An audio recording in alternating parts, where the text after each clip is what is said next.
And so we did, and when we got back, we were ushered into this tiny little room, which was more like a cupboard. I know facilities at hospitals aren't very good, but it was kind of perched on the edge of things, and it was all where the nurses had their clothes and bags and things. And the consultant did come in with the sister and the junior doctor. The junior doctor, she was very junior, but she was lovely, and the sister was very kind.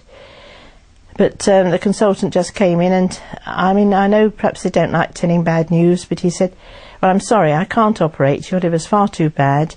If we did operate it, the operation would kill you because of your liver as well." And he said, "I'm afraid there's absolutely nothing I can do for you." The kidney consultant came to me and said, "I think you're very ill.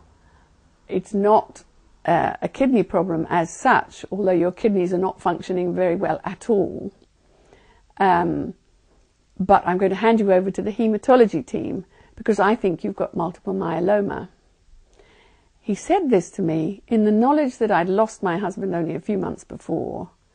He said it to me alone in a hospital bed, and I was absolutely furious with him.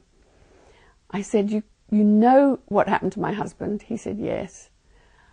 I said, "You can't be telling me this." What I meant was, he shouldn't have told me when I was by myself, behind curtains in a ward in the hospital with nobody to talk to.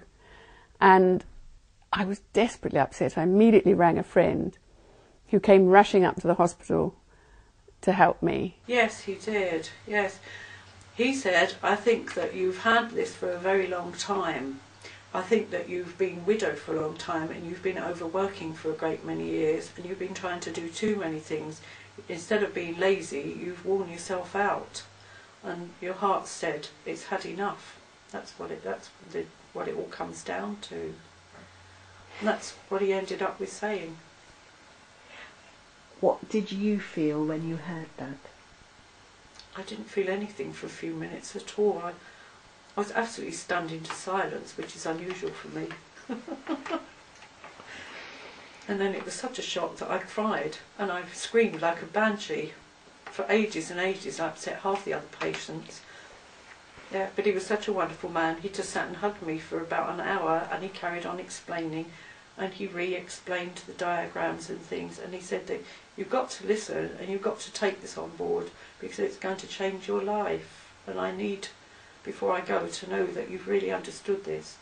And then when I go, I'm going to get some people to make you a cup of tea and sit with you, and they can talk lots and lots with you. Take your time.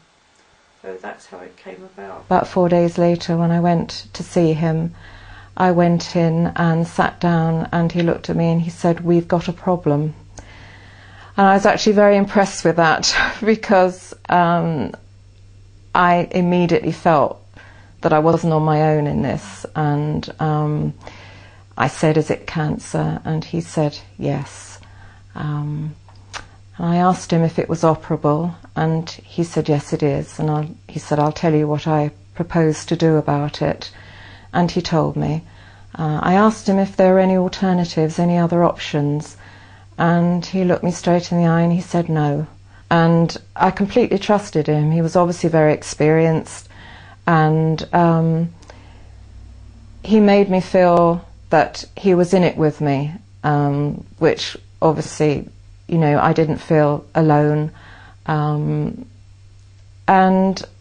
so I didn't question it. I just decided there and then to go completely with it and to do what he said, and I've never had cause to regret that. I still feel that that was the best option, and I'm glad I went for it, although I had to have major surgery. The doctor came round, marked on my left thigh what testicle it was, you know, they were going to be operating on.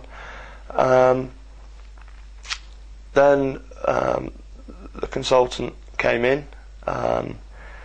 He said that did I know what the operation entailed? I said yes, removing the lump. He said a radical odectomy. I said no, removing the lump. He said yeah. My girlfriend commented on the look on my face, and when he used radical, I knew that it wasn't probably just going to be removing a lump. So then my doctor came round with a consent form and said, did I have any questions before I signed it? I said, yeah, one big question that's burning inside me, what are you actually going to do? He said, we're removing the testicle. And I just looked at him in amazement, and I'd remembered back to the Monday that I was told that I was going to have the operation, and I remember his exact words, we are going to remove the lump.